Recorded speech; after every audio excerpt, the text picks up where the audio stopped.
are live. One day at a time, right? Yeah.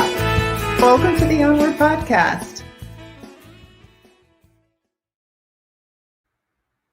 Hi, everybody. Welcome to the Onward Podcast. I'm Emily Harmon, the host, and this is the live stream version of the Onward Podcast. And what I typically do is a few months later, this will be published as a regular Onward Podcast episode. So kind of the people that want to watch the live stream and engage in the conversation have that opportunity, and people who prefer to listen to a podcast and get to do that as well. So kind of killing two birds with one stone. And for those of you who don't know me, I retired after working for the Department of the Navy in 2019, and I worked for the Navy for 34 years. And when I retired, everyone was telling me what I should do. And I thought, what is it that I want to do? I'm finally retiring and my kids are grown and they're out of the house and I get to, figure out what I want. And then it was like, but what is it that I want? Because my dreams got buried under a mound of responsibilities of being a single parent, raising a kid, challenges with my kids, which I've talked about on the Onward Podcast. I've interviewed both of my children. And so right as I was figuring that out, 3 weeks after I retired, my daughter called and said, Mom, Dad has cancer. And we were divorced. We had been divorced for many years, but it was my children's father. And so, within 2 weeks after his diagnosis, he was paralyzed in both arms, and he passed away 5 months later. And December 11th is the day he passed away of 2019, and almost 2 years ago. And it was at that time that I realized I knew I'd want to be a coach. And I realized I want to coach people on creating a life that they love living now, because I saw Bruce pass away with regrets. And part of creating a life that we love living now is understanding who we really are. And I was also doing the podcast, and the initial theme of the Onward Podcast was facing adversity, moving forward, and and then I added, and discovering ourselves along the way, because that's what really happens when you face adversity. You really learn about yourself. And that's why I'm excited to bring tonight's guest in, and Andrew Calderella. And he's coming in right now. Calderella. I'm sorry. I think I got it. That's all right. It's Calderella. Just so everybody knows, my name's Andrew Calderella. It's like Cinderella, Calderella, right. Cinder Calder on the mail. And he told me that. Yeah. And that means I am looking for my princess. Hope she'll come and rescue me at some point. And he brought this book. He wrote this book, which I have. Thank you. Thank you. And we're talking tonight about discovering our true selves. And I'm excited that you're here. So tell us a little bit about you. I was actually, Andrew, I wanted to tell you, I was eating dinner with my parents tonight. That's one of the reasons I retired, is I wanted to be able to spend more time with them. And I read your bio. And my parents were like, what are you going to ask him? I said, I don't know. I'll figure it out. Oh, no worries. You've done so much in your life. It's been a pretty traumatic experience. I guess when everybody asks me to tell about my story, they always want me to kind of start at the beginning. So I'll kind of do this. Sorry if it sounds a little prepared. I've said this a couple of times. But I was born in Detroit, Michigan in 1966 to parents that were fighting for the civil rights movement. I was born with dyslexia, the learning disabilities, as well as a lazy eye. Now, the lazy eye meant I was seeing 2200 vision out of that eye. They put a patch over my good eye to make me look out of that bad eye to strengthen it. Needless to say, I didn't do very well in school. I was bullied relentlessly, called stupid every day, and mocked. Even the teachers got into it. I had one teacher ridicule me in front of the whole class, telling me how stupid I was and I should just leave. It was very traumatic. And I did end up graduating, though, with some help from my mom, thank God, and special people. And I went on to high school, graduated from high school. I was a school leader, became vice president of the school, kind of came out of my shell in 11th grade. I was an athlete, basketball, track, cross country, went on to college, got degrees in speech communications, theology, and philosophy, was on the rowing team, which is crew, and was elected programming commissioner, started a bunch of companies. I've been attacked by dogs many times, almost lost my leg. I've been in many car accidents. I almost couldn't walk for 5 to 10 years, stand up straight or anything. I a lot of fights. You can't even imagine. I almost killed people or saved people's lives. So many things. But while all this was happening, I just want to say, I was on this greater mission, and it did start when I was young, and it was to find out how I could be the best person I could be, and we all could, and we could fix this world. And it kind of, a lot of different spiritual experiences and intense life experiences that kind of showed me the way. And in 2015, I had a huge breakthrough. I saw these 7 steps and how all this information I had collected over all these 30 years fit into the way on how I could explain it to people. And the only reason I'm here is because this book offers solutions to the greatest problems facing humanity and you as a person. So this isn't about me. I'm not saying any of this because it's about me doing this. I would have been doing something else. But anyway, that's why I'm here. And that's a little bit about my story. Well, I'm so excited to learn more about what you've got in this book. Let's welcome some of the people watching. Hi, James. Thank you. James supports this show a lot, and I appreciate that. Hi, James. And my brother's name is James. Yeah. And then we've got a Facebook user, I can't tell who it is, saying, hi, Emily and Andrew. And I guess that's what happens sometimes too, is the people watching go back and forth and say hi. So I guess they know each other. Worries. Yeah, so that's pretty cool. Thank you guys for watching. And if you have any questions that you want me to ask Andrew, please put them in the chat and I'll catch them and we'll ask them. So your book, which I have a banner here, it's called The Way, and then it's 7 revolutionary steps to living a meaningful life and making a difference in the world. And a real difference. A real difference. Yeah, real difference you've got there. And so what do you mean by meaningful life? Well, I guess it all starts out with what is the goal of life. That's like where I always start this question is, why am I here? What is the purpose of this? And so it's, when I talk to people, we all want to become the best people we can be and live this wonderful life. So it kind of sums up that whole idea in meaningful. So not only do you want to be the best person you can be, but you'd like to have a positive impact in the world and have great relationships and maybe do something worthwhile and meaningful, impactful. And that's what this book shows you how to do. So not only becoming the best you in all the different facets. Let me just say this. One of the most complex things about this is that, and I found, is that we need to become our best, but there's so many different pieces that we need. There's so many bits of information on so many different genres, mentally, physically, emotionally, spiritually, in your family, your relationships, and your work. It goes on and on and on. And it's like, how do you get that to everybody in a piece, in a quick way, relatively, right? Seems like so many authors I read and so many things are about giving you more and more and more programs that you can buy to learn more and more and more. And it's like, I just want you to know the basics so you can build your life from there. So that's kind of the idea of what it is to be meaningful, is for you to becoming your best, connecting with other people and making a positive difference in the world. Yeah. And it seems like you, even at age 13, from what I read, wanted to become your best. That's when you, on your own, stopped eating junk food. I did. It was it started out before then.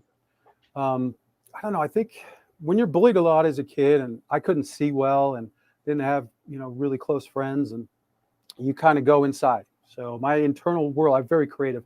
Not only do I have learning disabilities, I'm also tested out to be a genius in abstract thinking and these other areas. So a lot of times when people have these so-called learning disabilities, they're really just kind of overshadowing something else that they were given. And for me, like I said, I've had a lot of spiritual experiences, and they started when I was really young, knowing this connection to God. Not the God that we think of when we think of a religion. I'm talking about the creator. You know what I mean? Like that goes beyond that, and connecting with that spirit and having that kind of guide my life. So when I understood that eating junk food was not healthy for you, I stopped doing it. And just, I am 55, which is kind of a shocker. I wake up, it's like, wow, I'm getting older. How'd that happen? I know, but it's like, how do you be healthy your whole life? I've been in car accidents when I couldn't walk, and I was able to heal myself. The mind is such a powerful healer, but you also need all these little vitamins and nutrients and minerals and exercise and to keep yourself going. It's not just your mind or your body separately; they work together, and so does your emotions and everything else. So you gotta. It's like how do I say this? It's like you see those guys that balance plates in the air on those sticks. Yeah. You know what I mean? They're running around like crazy. That's kind of what life is like. It's like, oh, my body, oh, wait, my mind, my relationship, my wife. You know what I mean? You got to keep it all going, and it needs to be going to a certain level. Otherwise, it's going to crash. And it's like, we're as strong as our weakest link. And so for me, it was like, how do we shore up all of this? You know what I mean? So none of it breaks, none of it cracks. And we, joining with other people doing the same thing, can create a better and better world for ourselves. So like I said, so for me, this started when I was young, realizing that all these pieces were needed. But as a kid, I didn't know. You know what I mean? You need to gain a lot of knowledge. Yeah. So that's where my journey kind of started. Yeah. Hi, Maria. Thanks for joining us. Joanne, hello. And Nice. we've got Pramila from Nepal. Thank you for joining Nice. us, everybody. Yeah. So, Awesome. if you have any questions, send them in the comments. Okay, so it seems hard then when you're saying you've got to pay attention to all this stuff. It seems overwhelming. Well, it does. And that's what it took me 30 years, right? Because it is, I mean, literally, I had to go deep into the body, learn how the cells work and everything on that. But then your mind, deep into Freud and all Jung and Skinner and, you know, all the rest of it. It was like every one of these different genres you have to master, but none of us has the time to spend all of this years and years doing this research. I was, blessed or cursed, I don't know how you say it, by having some abilities, but I did give up a lot to do this. Relationships, weekends, nights. I mean, when I was hurt in the car accident, I spent 10 years recuperating and spent a lot of time doing this research. And what I found was there are keys and threads that if you just pull them out, you don't need to know everything Skinner went through and Freud and everybody else and the background of everything to know how to control your mind, right? You need some key pieces of information, and that's it, right?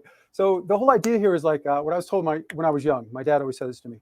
And again, I'm not trying to say I'm a genius or anything, but they tested me out this way, and I had these weird abilities to do different things and see things.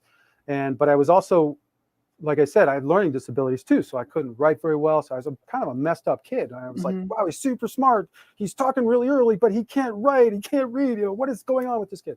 So I went to a lot of classes, a lot of doctors, you can imagine. And it was like to get you to focus and to find something that's super complex and then drill it down to simplicity and then show it to people is the greatest gift, right? Yeah. I mean, it truly is. And that's where this idea of the way came into me, because it's taking the super complex and making it simple and distilling it down so you can literally integrate this into your life once you understand it through the daily way, through understanding these basic principles, and doing the things that, like you said, this book is about solutions. So it's integrating these solutions into your life. It's really that simple. And once you know this stuff, it's like knowing freedom. You know what I mean? You're not going to unknow that you want to be free. Yeah. You're not going to free. Oh yeah, I'm a slave. I forgot the idea of freedom. No, that's not going to happen. So once you understand universal truth, you're going to want to integrate it in your life, and it will not go away. And again, everybody's told me this. Everybody I show this to is like, yes, this is the way. That's why it's named the way. It's the human way. So when you say discovering our true selves, what do you mean by our true selves? Sure. Well, I believe that all of us, let's see, how do I say this? It's like I spent 30 years writing a book, and now I got to go on show and explain everything in 2 minutes. So please bear with me, everybody, and know that the answers are in the book. The idea of the true self is your best self, right? The idea of your true life, as I define in the book, is your best life, right? So the idea of becoming your true self, living your best life, helping to create the best society we can be, shouldn't seem that out of the realm of what your goal is. Because this is the focus of all religion, pretty much all self-help books, education, everything else that you're doing, everything that a mom wants for her child is for them to become the best people they can be, have great relationships, be smart and healthy and safe and all the rest, right? That's what we all want. Every single human being on this planet wants the same thing. We're not divided. So your true self, for you to be that person, you need to understand certain keys of how to manage your body and your mind, your emotions and your spirit and your finances and your relationships and all the rest. Because we're all born ignorant. Nobody knows anything. So if somebody's smarter than you or knows something that you don't, it doesn't make them better than you, right? It just means they learned something, And so if we share the similar education on the universal truths, then we can join together and have better relationships. It's like communication with your spouse. If you learn what they need, you can have a more fulfilling relationship, because each person is looking for something from the other. And if they're not being fulfilled, the relationships often fall apart. But if you learn how to take those steps, you often can build a stronger relationship. The same thing with your body, your mind, your emotions. The principles are all the same. Does that make sense? Yes, but I got a question for you. So, hi, Russ.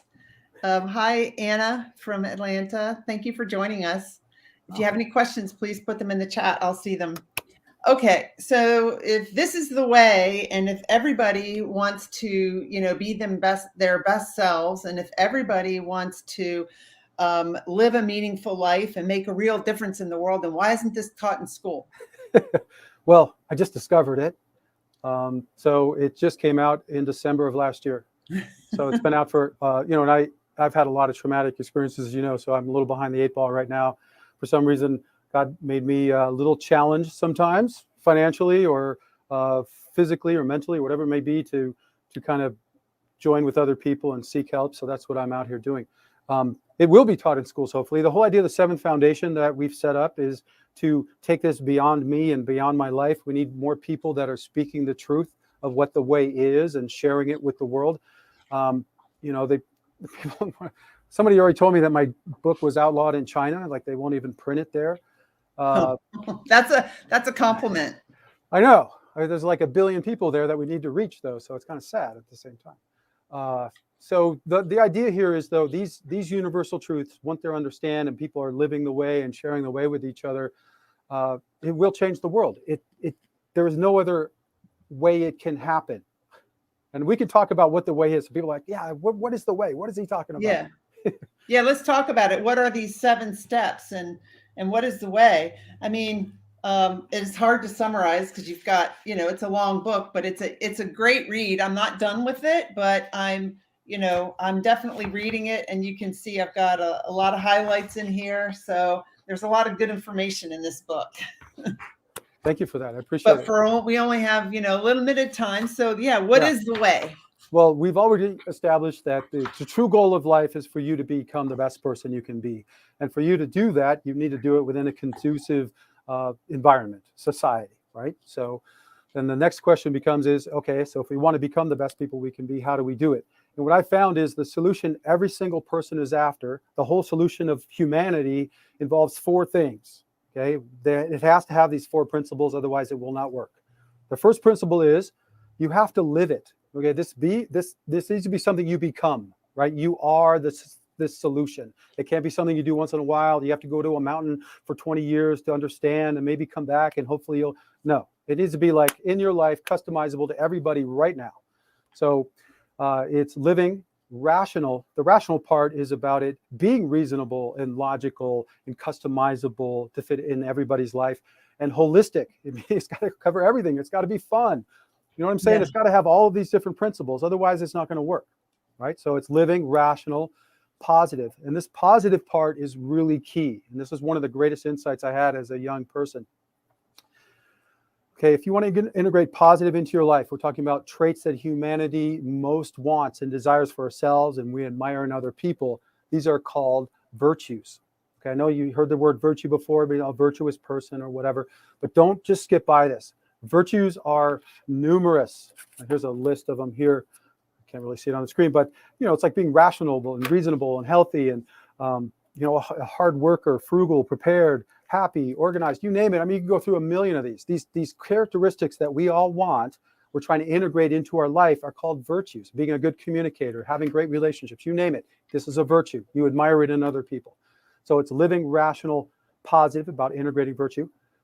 Action, because every virtue requires action, and it might take more than one, right? So it's like the virtue of being punctual requires you to take actions like setting reminders, leaving on time. Being healthy, gosh, so many different best practices that you need to integrate. So, I didn't mention that. So the idea of taking action, the best actions are called best practices. So the idea is integrating virtues into your life is about integrating these best practices. Like I said, leaving on time, setting reminders, being healthy, having great sleeping, eating, exercise, and so forth and so on. Way to do it, right? That you're going to be healthy. So if you know how to do all of these different things in all these different areas and integrate these virtues into your life, you will become a better person. This is how you do it. You literally make yourself into a better person every single day by the actions you take, by what you think, by what you're doing. Does that make sense? So if you're doing the best practices and you're integrating virtues and you're trying to do that in every situation, you will become a better and better person. Make Russ sense? says we should definitely choose to be the best person God made us to be and take action on it. And then he says, "Thank you, Andrew, for your positive perspective." Russ is a coach too, who encourages people to live the life they choose and, have purpose and passion.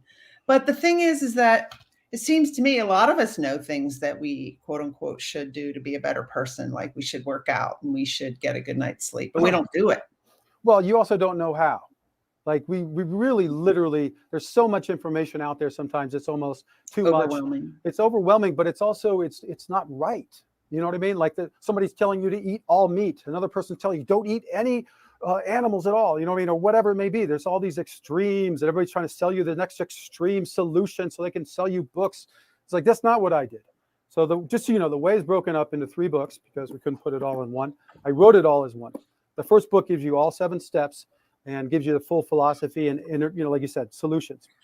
The second book is called The Life Manual. And in step 5, you'll find it's all about creating your daily way. And the daily way is literally a map on how you map out integrating all these key virtues into your life. But you need to know, like you said, it's like how to work out, how to eat, how to do all these basic stuff. So that's what the second book is about. It literally granularly, step by step, walks you through the best practices on how to do everything, sleeping, eating, you name it. I can't go through the whole list right now, but that's the whole idea of that book. And just so you know, just follow up, the third book is called The Child and Family Guide, and that's about how you take the knowledge that's in these first 2 books and help your children integrate this knowledge within them as they grow. And this is one of the biggest keys on how we create a better world, because think about it like this. If your children are able to grow up with the best practices as their foundational habits, they don't have to relearn anything later in life. Mm-hmm. Most of the problems in a human being can be solved on how we raise our children.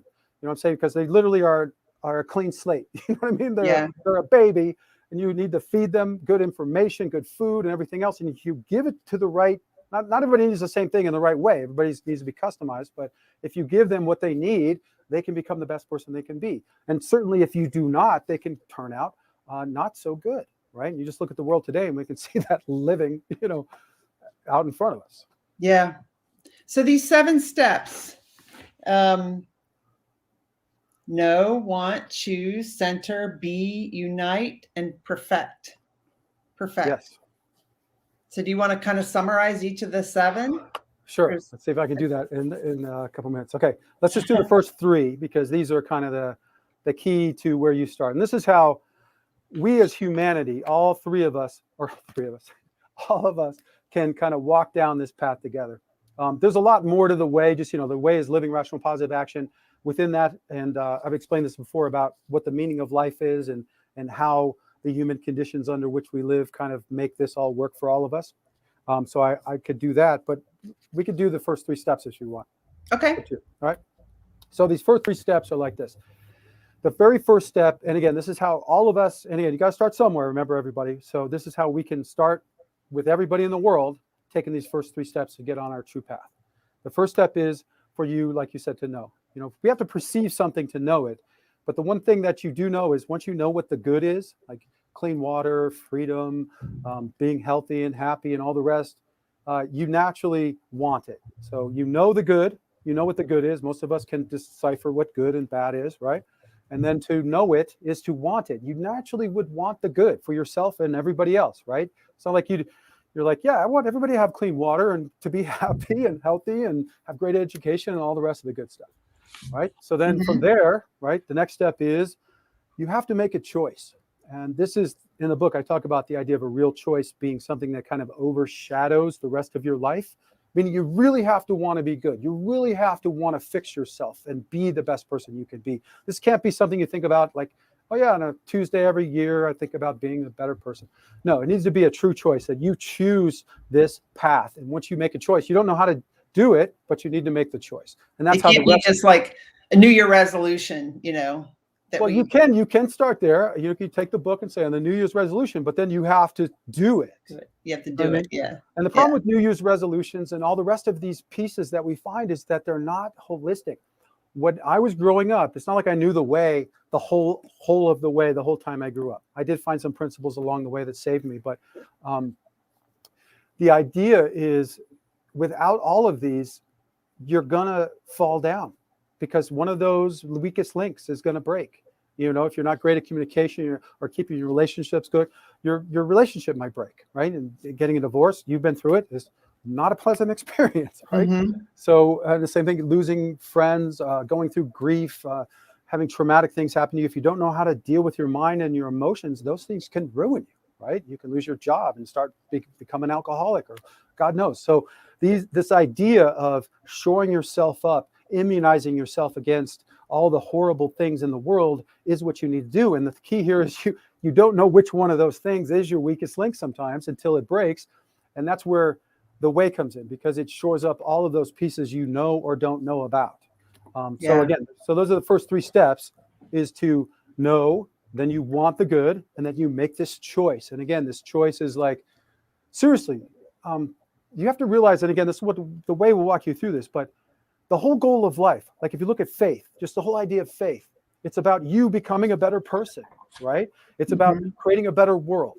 Those 2 principles overlie everything. This whole idea of falling to the dark side, the light side, virtue versus vice, right versus wrong, good versus bad. People, oh, it's a passe, that's so old, good, evil. Oh, no, this is the reality. This is what you're doing when you're trying to become a better person. Because if you don't, you're becoming a worse person. You know, most of the evils in the world are done by people thinking they're doing good. Few organizations or people or anything I've ever studied come out and say we're evil and we're doing evil in the world. Hitler was the greatest savior of the planet. You know what I'm saying? I mean, the bomber, people are blowing themselves up. They're honoring God and helping everybody understand. You know what I'm saying? Nobody is doing evil thinking they're doing evil. It's always the good. So we as good people, if you were getting up and ready to hate and kill people and overthrow and put in dictators and put those people down and make them do it yourself, and you feel good and self-righteous, I'm telling you, you fall into the dark side. This is the whole idea. You think you're so good. This is how people get destroyed. This is how we rationalize genocide. Okay, this is not a joke. This is the whole point to life. And if we can all just realize this and then get on the same page with some of these foundational beliefs and ideas, we can become better people within. We can join together on these foundations and create a better world. It's going to take all of us. What is, so if somebody read this book, and they also are a parent and they've got kids and they've got a job, is it overwhelming to put this all together? No. I think that's the beauty of the way, is that it simplifies it all for you. It's like what I found in reading all these hundreds and thousands of books is that, and studying all this information, is that it's not as complicated as everybody makes it out to be. We could talk about step 4. This is one of the greatest insights I had. Okay, and this was something that many lifetimes of people have spent in. And this is the idea of literally what is the core? How do you start to become the best person you can be? Where does it all begin? Right? We talked about this idea of knowing, wanting, and choosing.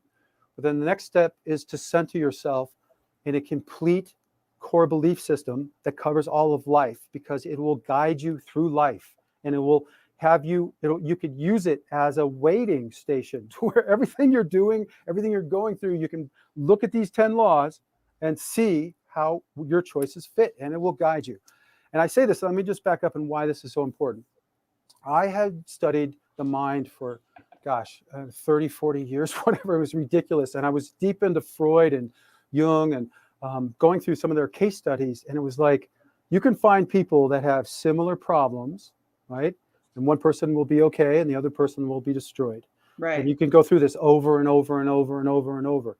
And it's like, it dawned on me what the difference was. And I was also studying the body at this time too. And I was getting into placebos and faith healing and all of this.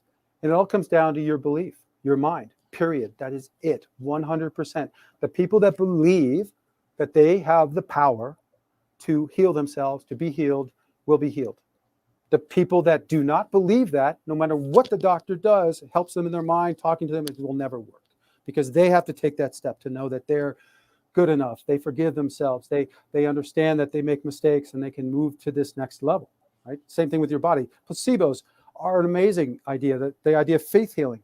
You can literally heal somebody by the power of belief. You can take away pain. Somebody has a leg cut off in a war. You don't have anything. You tell them, we're going to give you this. It's nothing. You know what I mean? And he's like, yeah, I don't feel anything anymore. This is the power of being human. We haven't even begin to tap into this. And I have my own experience with this twice. I almost lost my leg. I said that being bit by a dog. My leg got infected. I mean, I didn't know this. I was a kid. This was the second time I was attacked. And I was infected. There was pus coming out of it. I'd go to the doctor and get my leg squeezed every day. It was a nightmare. But I was 3 days away from having my leg cut off.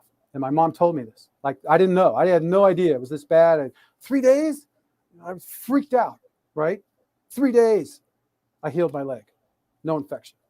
Because I understood I had to heal it. Otherwise, I was going to lose my leg. And I was not going to lose my leg. I was in a car accident, ruptured a disc in my back, blew out my hips, and my leg was 3 inches shorter. I couldn't stand up. I ruptured 2 discs in my back, or in the lower back too.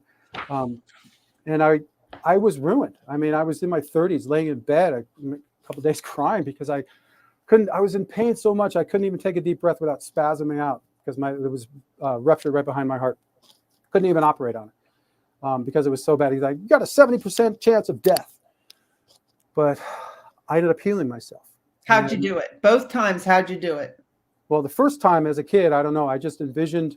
Okay, I got to back up a second. My sister has had a lot of health issues since she was a little kid. I'm talking operation in the first year of life to save her life, kidneys and things. And throughout her life, she's had to have these operations. And when my mom always told me, like when I was a little kid, that there's a little warriors in your body that are fighting a war against the bad guys, the good, bad guys. And you can make the bad or your good guys stronger. So I would, in my body, I also had a lot of spiritual experiences. So this idea of light and the sun and having this healing light go through your body and healing you. When I was 14, and I think it was 14, when I was bit by that dog, all I did was lay in my bed and think about light filling my body up and just pushing all the badness out of me. And this is part of meditation. You do this meditation, getting the darkness out of you. There's a lot of ways to do this I've learned intentionally. But I think as a kid, it was just kind of natural to just focus. And I had this sun. It was in my calf where I was bit. And it was just like a sun sat there for all those days. And I was so scared when I went to the doctor because I thought I was going to cough my leg. And he's like, he was there every day squeezing my leg. I had tubes in there. It was disgusting. Wow. And the second time, it did take longer because there was also a lot of physical therapy involved. I was broken. You know what I mean? My hip, I had traction. And I mean, I couldn't even barely move. I would literally crawl out of my bed and lay on the floor. I had to crawl to the bathroom. Going to the bathroom when you have a broken back I don't want to talk about it, but you know what I'm saying? It was a nightmare. And it went on for years and years. And I sometimes would get some gains and I'd fall backwards, but it was the belief. You had to keep the belief that you would be healed. And if you saw me now, I mean, I have some issues, don't get me wrong. And I actually just fixed part of my hip this year. So 20 years later, it's like, so don't ever give up that you can do this. But I'm stronger than most people you ever met, honestly. I mean, I had done martial arts and swimming and, you name it. I've done it and do it. So it's just part of who I am. And it's like you have to see yourself as that whole person. You know what I mean? And just picture yourself that way and fix your body to make that belief true, and I mean, it's mental, it's physical, emotional. I mean, the emotional part is probably the most challenging in some respects because, those negative emotions. I went through bullying. I've wanted to kill myself. I have videos on that, how to overcome addiction, how to overcome negative thinking, depression, and suicide. But this idea of your mind, like I said, controlling it. Everybody's got that little devil, right? That's all this negativity. And what's funny when I talk about this? Everybody doesn't want to talk about the little devil thing, but it's so prevalent. And I think if we just admitted that there seems like this is outside force that is just dumping crap on you all the time to see what you're going to do. When I was a kid, I had this, I had a lot of spiritual experiences. Some of them were like dreams or visions or whatever, but I had this dream series about confronting the devil. And it was like, you have to see Satan as this uncle that's kind of a dick. I'm sorry to use the swear word. It's okay. But he just says a bunch of shit all the time. And it's really what you do with it that matters. I mean, when I was a kid, it was like, wanting to kill yourself. First of all, when you're a little kid, you don't really know. I think it was like 5th grade. I realized I could kill myself. And I was like, really? You could kill yourself? And then it became an issue. But this idea is like, this is a testing ground. This is a training ground. This is not heaven. This is not you trying, just being the best person you can be. You have to make yourself that person. You have to try to be that person. You have to work at it every single day. And this idea is like, then what is the test, right? Part of this voice in your head is the test. Are you going to become what Satan wants you to be? You know what I mean? Yeah. Are you going to give up? Are you going to fail? Are you going to do the negative, do the the negative thing? Or are you going to be this more powerful, good being? Are you going to overcome that, right? And that's the challenge. This life wouldn't be much if it weren't like literally life and death challenge. I've heard Deepak Chopra talking about that, about the mind and, the monkey brain, and that we are not the mind. We are the observer of the mind. Well, I think you're all of it. I think one of the biggest problems I've always found when I studied psychology, especially, and some of the thinkers of the world that spread this, is they divide your mind. Mm-hmm. And when I started meditating when I was really young. And just to give you the first breakthrough I remember I was like 19 years old. And there's different types of meditation. Zen meditation is about clearing and stopping and just being, right? And I went on a Zen retreat, and I don't remember how many days in, but it was like the 3rd day in, nobody could talk.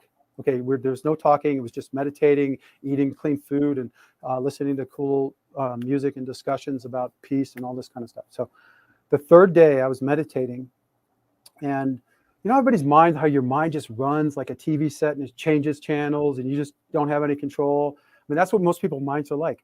When you learn this skill, and it's really just a skill, it's a power, it's a muscle, it's a way of being, to turn that off and just listen to yourself or not listen to anything. It happened at that moment. And my life changed, seriously changed at that moment. I was never the same person after that, because it was like I gained this skill. And what the wonderful thing about our minds is, once you realize, it's like understanding peace or happiness or freedom, you can always go back there. So once you master the skill of meditation, you can instantly take yourself back to that highest level self. No matter what is happening, you can put it out. And that's the idea, is that this idea, like Freud, right? He's like, you have an ego, and then there's Mm-hmm. your shadow self. We got to talk about the shadow self. You're dividing yourself. You are not divided. The idea that I've found, and especially in East and West, if you combine it, is to make yourself one. The idea that you're scattered, I have a dark side, I have a light side. No, you choose. Do you want to be the light side, or do you want to be the dark side? Which one? Make a choice and live one or the other. You don't have to dwell and go back and forth. It's like, be the person you want to be. Take the action. Make the decision. That's what the idea of this devil is doing, and the idea of the angel is doing, is that it's challenging you. Which way do you want to go? There's no demons that are running around in this world other than humans have fallen to the dark side. And most of the time when you talk to people that have done these horrible things, a lot of times they know they've done them, and they either can regret them or they don't. And it kind of determines where you go. You know what I mean? I don't want to say, there's a lot of people I've met that have done some horrible things, been in prisons, killed people, whatever it may be. And some of them learn from that and regret that and want to improve. And, sometimes you got to be burned to learn, you know what I mean? Shaken to awaken. You got to go into the dark to see the light, and I get that. Right. It's a part of life. But if you don't learn that lesson and you're always on the dark side, then you failed. And that's the idea. Like, what are you doing here? You know what I mean? Let's join together and create a better world together. And it's not about pushing those people away. It's about helping them become better people. The only way we win is if we turn the people that are on the dark side into the light side. Because unfortunately, when people gain power, they can become corrupted if they don't have a way of living, a guide that walks them through on how to deal with all these situations. And we end up with a world like this, right? We all want the same things. We're like, dude, why? Why is it like this? Why are you guys up here in the power position such like clueless people, or just don't do what we all know needs to be done? It's really not that hard. The systems of the world, we all need food and water and clothes, and we all want to buy stuff. We all want to do all this stuff. It's really not that hard to figure this out. Okay? I don't have any power. I don't have any money, but I have solutions. And that's what I'm trying to share, is that, look, it's really not this hard. It's not even that complex once you understand it. So, and Alex says the brain is a extremely powerful, great message. And then he tagged Tim Sowen, I think, saying this is what we were talking about the other day, because Tim is here. Tim has had leukemia for was diagnosed 15 years ago with leukemia, and he was a little nervous about some testing that he had earlier this week, and they found absolutely no leukemia in him at all. wow. And he says, hi, Tim. They were just talking about meditation and healing yourself, just like that conversation we had the other day. So that's what Tim experienced too. I'm telling you, and this is like, if we teach these skills to our children, it'll help them throughout their entire life. You know what I'm saying? Like, we don't have to go back and teach them. And I've met kids that are, kind of meditating and whatever. Their minds are so much more in balance. And there's like 4 or 5, 6, whatever, 10 different ways to meditate. There's at least 5 that are really beneficial. So this idea we're talking about, this core belief system, is so prevalent. And what I found is it's not like, how do I say this? When I say these 10 beliefs are so core to humanity, they're like the universal truths of what we all should believe or do believe if we all knew the truth. So these first 2 should be fairly obvious from what we were just talking about. They are, the primary purpose of life is to become your true self, live your true life, and go to heaven. And the true purpose of society is to become our true society. So the idea of creating a conducive world for all of us, this is our womb, our home. It'd be nice if it's all nice and healthy and good, and everybody can enjoy it. And the idea of you, again, becoming the best person you can be, living the best life. The idea of heaven, if you're not a believer, don't get hung up on that word. It's like the idea of, what's going to happen afterwards, the idea of going to the ultimate place. So if the word heaven doesn't work, you can switch that out for something else. But this idea of you becoming the best person you can be, living your best life, helping create a better world, like I say, is fundamental to being human, right? That literally the human conditions under which we live force us into creating a better world and bettering ourselves, or not. You know what I mean? It's like a choice. So what's your strategy for, I know you've been on a lot of lives and you've been talking about this, you've written the book and it just came out, I know, but what's your strategy for helping spread the word even more? Gosh, well, I honestly wish I had enough money to do it. It seems like you got to pay to play.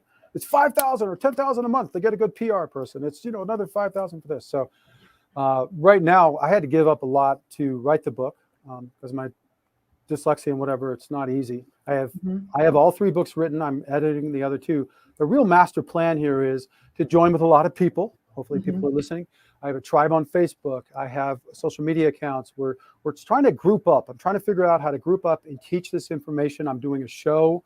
I've done 2 episodes so far. I've got to cut them. It's a lot of work, as you know. And get that going. But I need help. I mean, the first plan here is to get the information out and join with people so that we can then take this bigger step. I can't do this myself.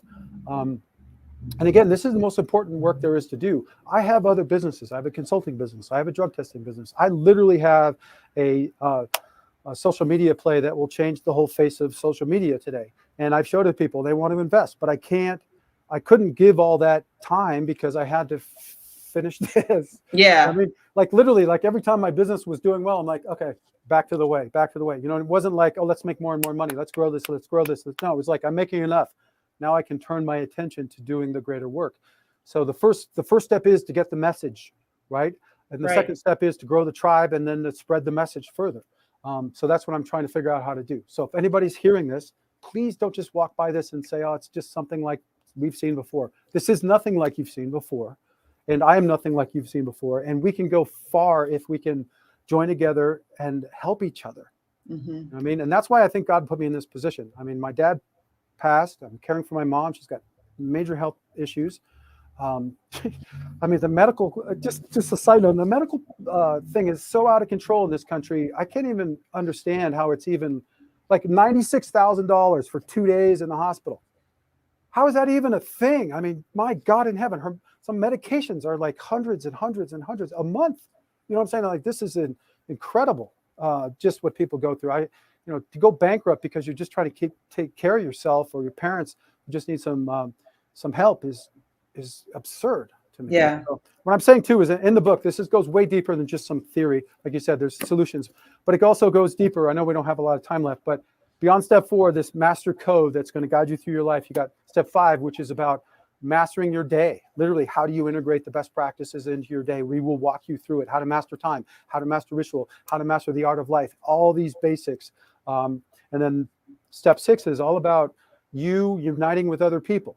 It's you putting your best foot forward in the world. How do you be a better friend? How do you deal with positive relationships? How do you turn negative relationships into positive? How do you deal with the negative relationships that just still negative that you can't get rid of, and all the rest? And as well as how do we deal with power and wealth and fame and business and government, how those structures should work, what the whole format of our society should be. So that's all step 6. And then in step 7 is called perfect. And it ends there because perfect in English kind of carries 2 meanings, which is to refine, as in I need to perfect it. And it is perfect, right? It's perfect now, and I want to keep it that way. In either case, you can't just let it go. It takes action. So if you have a perfect relationship, a perfect work of art, a perfect whatever, you have to maintain it. You have to work at it to keep it that way. We have artworks that are, behind glass with no air in there, no light, anything else. So that idea, and then the idea of continually refinement, right, is that there might be another mountain to climb, another goal after that you've met this one. Yeah. So you always want to look at what you're doing in a way that you might be able to improve it. So can somebody implement this without like an accountability partner, without a coach, or without some going through, what's the best way to implement it? Just on your own? Well, I think it depends on the person. Yeah. I'm starting a group on Facebook. I'm trying to get enough people where we could do group meetings. There are people, everybody needs different things, right? I'm a loner guy. For me, it's I'll take this and go into my cave and figure it out. You know what I mean? Then there's other people that like, I want to do this in a group. I have a friend like that right now. He's like, please, man, do a Facebook group. Let's talk about this. I want to talk with other people about it. So, I think we need all of these things. And that's why I'm saying it's like, this is so much more than me. You know what I mean? I'm just a vessel trying to share a message. I'm like a guy who went into a cave and found something cool and is trying to share it with people. So this isn't about me. It's about all of us understanding these basic principles. And again, like our society right now with the government, it's so crazy to me that any of this is happening, because once you understand the way the government should work and what it should be doing, none of this, you know what I mean? It's like, it just doesn't make any sense. It's all power plays. It's all corruption. It's all games people have been playing for so many years. They've lost the sight of what they're even doing. You know what I'm saying? So, but we can fix this, right? In our society, we can vote on it. Luckily, we're blessed. We live in a world where democracy still is alive. We're in a tipping point where if we don't get a grip on this, it's going to go back to kings and queens and autocrats, and they will have weapons and technology that will never let us overthrow them again. So be clear on this, people. This isn't like the old days where you can get a bunch of people with swords, and I don't care how many guns you have stashed away right now. You're not taking on the U.S. government military. You're not. It's not going to happen. You know what I'm saying? So either or the Chinese government or whatever it may be, you as individuals are going to have to join together in such masses that the world has never seen. But the beauty is the way shows us how to peacefully force positive change. I literally, in step 6, outline the steps on how we exactly do this without any bloodshed, right? And a lot of it's just turning the minds of people. Let me just tell a quick story on that. I'm going to go to Gandhi. I'm going to go to Gandhi on this. Gandhi, I don't know if people know this, but India was under British rule for a long time. And Gandhi came along, he was trying to free India. And there was this one moment where they were protesting in this square, and the British army was just destroying them, shooting them and beating them. And people like from Britain were there, and they saw this, and it got into the newspapers in the United Kingdom. And once the British people understood what they were doing to other people who just wanted to be free, it changed everything. So, and again, this idea that there's no hope, there's always hope. The darkness before the dawn isn't literally true, right? Before dawn, it's literally lighter. The idea of that is that in a second where you think there is no way, there is a way. And I've experienced this in my life. Trust me, it is possible. I did on my show, I told a story about this. But so what I'm saying to you right now is the only reason I'm here, and I think I was delayed my whole life so much, is that I could kind of show up right now and hopefully bring this message. And I don't know how to do it all right. You know what I'm saying? I'm a human being. I need help. I just want to just be able to share this so that we don't have to live this way.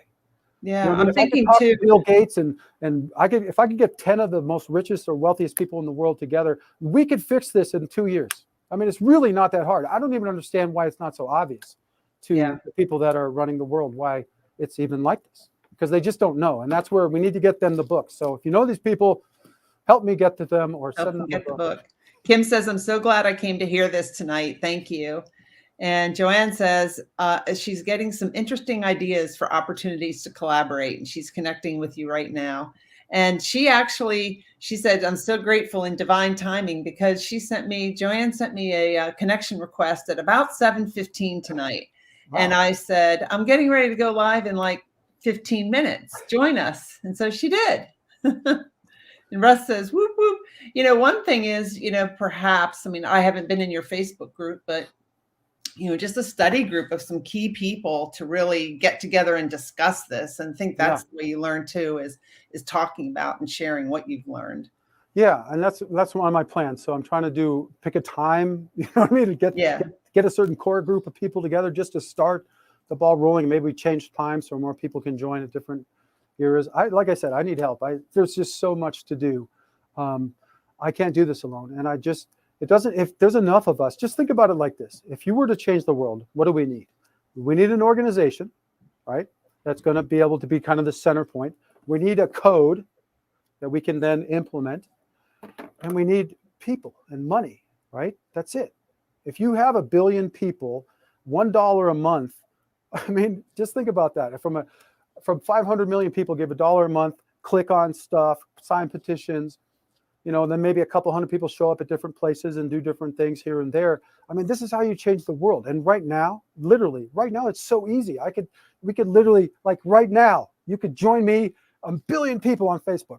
You know what I mean? And we could raise unbelievable amounts of money to implement these changes in the world. It's literally that easy. And that's what's amazing when I'm going through this and I'm going through all my challenges. I don't know. I always look at like past people, like what they had to go through. It's like, look, I don't have to cut through the jungle and build my house. You know what I mean? And it was like, this is if we want to change the world, this is a cakewalk. Okay. Seriously. I mean, the trouble that we're having is that, like with the movements of today, that's why I created the one tribe, the one movement, the one party, the idea that we can have a platform, a place where we can join together and make these changes. The problem with all these movements, that they're so niche and they don't group up everybody together. It's like Black Lives Matter movement this summer, it's like if they would have gotten the police to join with them, because I know enough police, nobody, like who thinks anybody wants corrupt cops? You know what I'm saying? I mean, nobody does. Like if you ever know police, the good policemen, no, that's not why they're doing this. The same thing with teachers or whatever. They're doing this to help people. So it's like they want to help people. So if the Black Lives Matter got together with the good cops, which they're mostly are, they could have changed the whole thing. Instead of they made it us against them thing, and it's never going to work. Anytime you start throwing shade and mud and yelling at people and throwing bottles at them and hurting them, you're creating enemies. It's never going to lead to peace. You're never going to make a solution. It's like, oh yeah, we're going to create peace in this place by dropping bombs on people. You know what I'm saying? Yeah. So you got to figure out I mean, isn't it true that the average ability, reading level of citizen of the U.S. is like, what is it? It's low. So could they read this and implement it? Well, that's the whole idea of trying to get this out in all these different mediums, right? You don't have to necessarily read every word of this book to help change the world, right? You can watch videos, you can understand certain principles, you can take a class. You know what I mean? Somebody teach it to you and walk you through lessons, which I want to create it. This is literally broken down into lessons. Like it'd be so easy for somebody, and I want to do it. It's just like, how much time do I possibly have? Write books, do all the shows, do social media. You know what I mean? It's like, it's incredible amount of work for one person. It is. I know what to do. I know exactly what to do. If I had the money and the people, we could literally save the world in a couple of years. So what does your consulting company do? Consulting A started in 1999, and we started out as SEO, search engine optimization. grew into internet marketing. And then I just had so much kind of business experience that turned into strategic consulting. So I did a lot of, just helping to build companies and, solving their problems, finding the bottlenecks. I can't even tell you how many unknown bottlenecks companies have. And they're like, why are we having so many problems? It's like, oh, well, it's because you at the C level don't even know what the problems are. That's half the problem right there. So yeah, it's true. and all the workers do know, and you just don't listen to them. So there you go. Anyway, we can get into that. So I did that, and then I along the way picked up a couple companies. One of them is a drug testing company. I took over. That's a national USA company. Got destroyed in COVID. It was literally allowing me for 5 years to do nothing but really focus and write the book and just kind of collect my check and let the business run. So I have that. So now what I'm trying to do is figure out how to make money doing this, sharing this message, building the tribe. I just set up my Patreon page. Okay. So I have that set up. I need to share that with everybody. Hopefully, we get I know there's people on there, God bless them, they're doing good work. Don't get me wrong, but there's like people on there making 30,000, 50,000, 100,000 a month, like sharing cartoons with people. I'm hoping that, if you want to help save the world and help people in the world, help everybody live better lives, that maybe I can find some supporters. So I don't know. There's a lot of ways to do this. You know what I'm saying? There's publicity.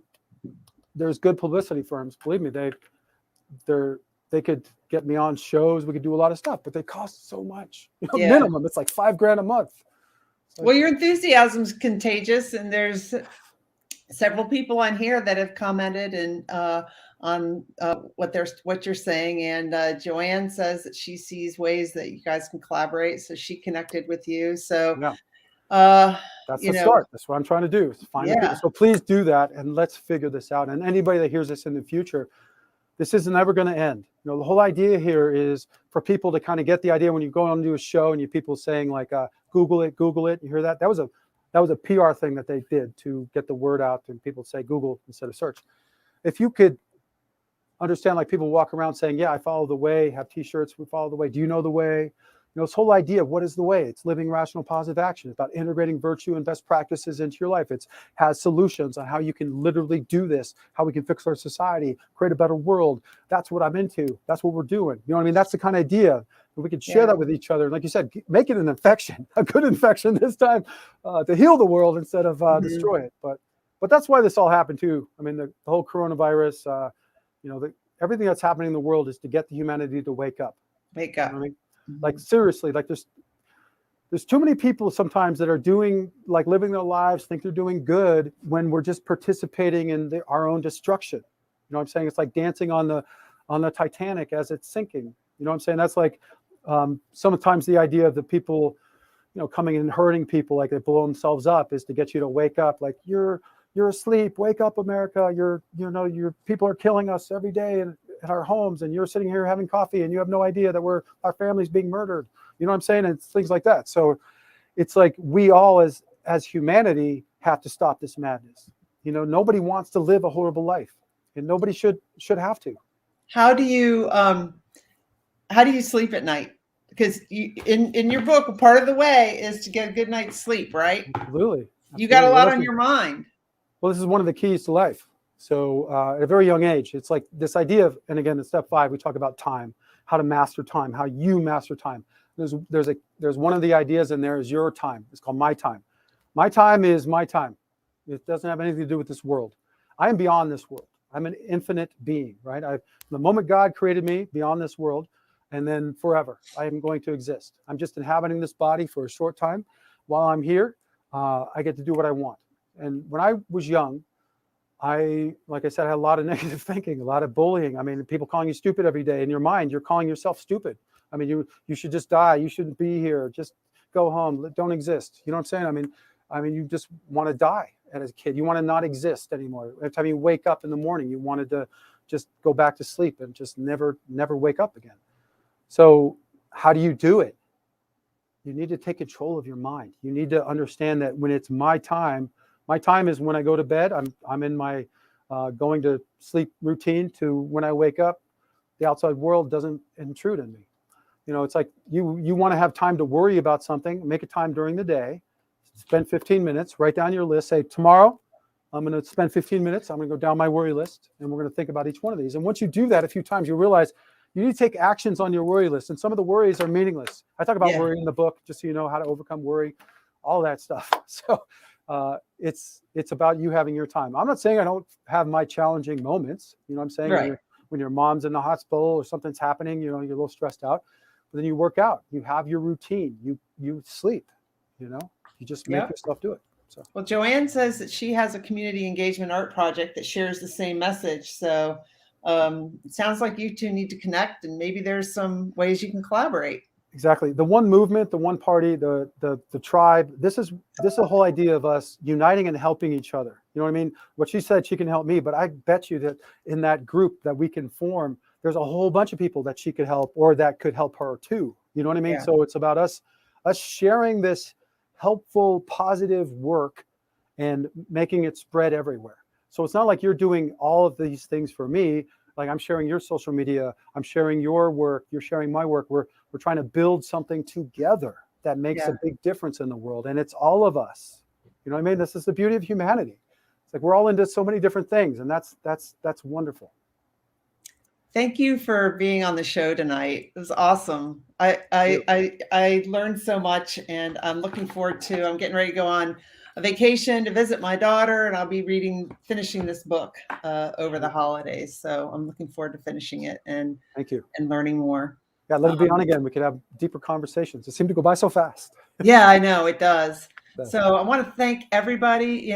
Joanne says co-creating together. Thank you everybody who showed up. Joanne, Russ, Kim, Bill, Alex, Tim, Anna. I'll probably miss somebody because there's so many. Share this with your friends, everybody. Let's start a movement here. Yeah, share it with your friends. In fact, I can put this. Hold on, let me see. Let me do something here. If everyone would take a screenshot, and I'm going to put this banner. You can take a screenshot and share it and tag Andrew and say, what you got out of the show. That would be great. So take a screenshot. We'll just smile here. Take a screenshot and share it and help Andrew spread the word about the way and get the book and read through it. And the two other books aren't published yet?